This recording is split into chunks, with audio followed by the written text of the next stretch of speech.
Saving money in New Zealand should not feel like punishment. But let's be honest, for right now, it probably does. It feels hard, restrictive, or like you're constantly sacrificing the life you actually want. If you're thinking, yes, that's me, you're not broken, it's your savings method that is. Today, I'm going to show you 6 habits that will help you save more money without feeling broke, without giving up your lifestyle that you love, and without trying to budget yourself into misery. And make sure you stick with me to the end because I'm going to reveal the number one mistake that 90% of Kiwi homeowners are making right now. A mistake you're probably making too, and it's killing your savings. You need to stop it immediately. All right, let's dive in. Before we get into the money stuff, you need to understand something most people never get taught. These first 2 habits are mindset habits. And I know you might have expected me to jump straight into like dollar saving hacks, grocery tricks, budgeting tips, all of that. But you don't need me to tell you that. You already know how to cut back. You don't need more deprivation tips. What keeps your savings disappearing isn't your bank account. It's your mindset. Have you ever seen the show The Mole, where the whole team is trying to win money, but there's one person who's secretly sabotaging everything? Your spending habits have a mole, and that mole lives in your mindset. It's the part of you that impulse buys, forgets your goals, gets emotionally triggered, says, oh, just this once, right? Or I'll start again next week. Until you deal with that mole, no amount of budgeting or cutting back will help you build lasting savings. That's why we start here with the habits that lock your mindset into savings direction before we touch the practical side. So habit number 1 is to set a financial vision that's stronger than your overspending habit. Here's a little secret about you. Your financial goal has to be more powerful than your desire to scroll Temu at midnight, right? If your goal doesn't excite you or pull you forward, they won't beat the emotional hit of an impulse buy or overspending. So you need a vision that actually matters to you. Something that makes you go, yep, that's worth fighting for. A new car might mean more security and stability for your family. A family holiday might mean giving your kids memories that will outlive you. A sense of financial calm might mean you can be more present and more romantic with your partner. Not feeling stressed every second week might mean you're finally happier and loving your life more. When your goal is meaningful, savings becomes natural because now it has purpose. So habit number 2 is spend according to your values. Your problem isn't money. Your problem is clarity. You've never actually asked, what do I really value spending money on? What matters to me? And what am I spending money on that I don't even care about? When you know your values, saving gets easier because you're only cutting what doesn't matter, not what brings you joy. And let's be honest, your true values are not random $28 Kmart impulse buys, right? Now that your mindset is aligned, let's talk about planning habits.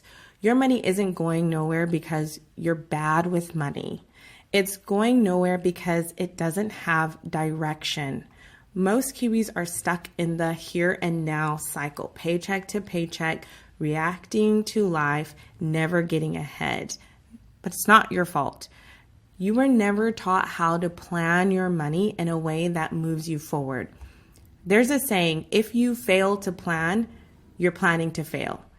In money, if you don't plan your income will plan your life. These habits give your money direction. They move your finances forward. So habit number 3 is the 80-20 life design plan.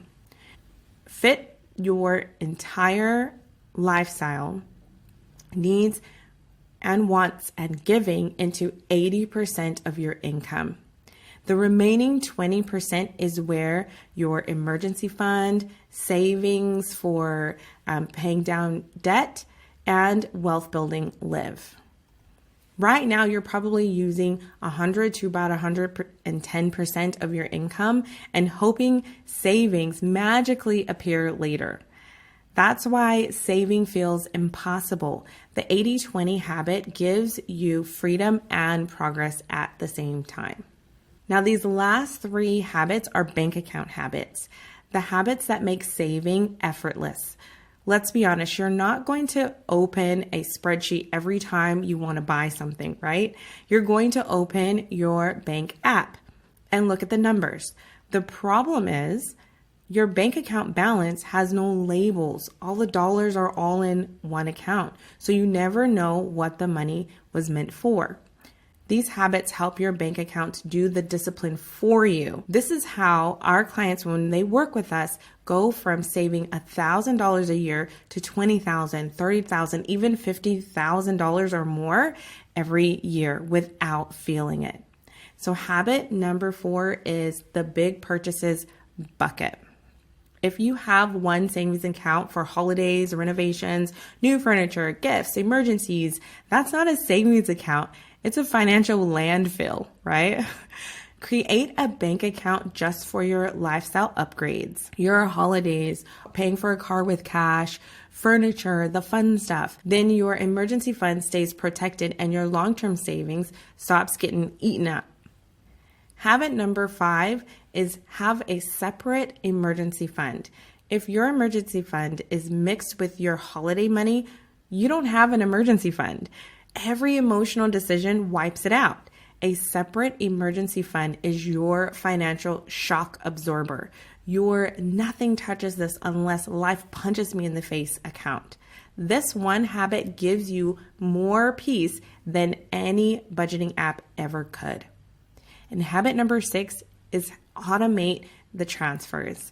If you want to save money like a boss, stop trying to remember to save money.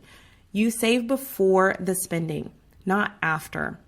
Your account should move the money automatically each payday, so you're saving without even feeling it. This is the habit that changes everything. All right, here it is. The number one mistake that 90% of Kiwi homeowners are making, and you need to stop it immediately. Trying to save whatever's left over. Leftover money does not exist. Your life expands to whatever is in your bank account. And let me tell you why this happens. There's a behavioral principle called Parkinson's Law, which is a fancy way of saying if it's in your bank account, you'll spend it every single time. Your lifestyle will just quietly creep up until the money disappears. A nicer cafe coffee here, a little treat there, a takeaway night, a cute Timo, add to the cart moment, and suddenly, poof, your leftover is gone. This is why saving what's left over has never worked for you, right? Because there is no left over.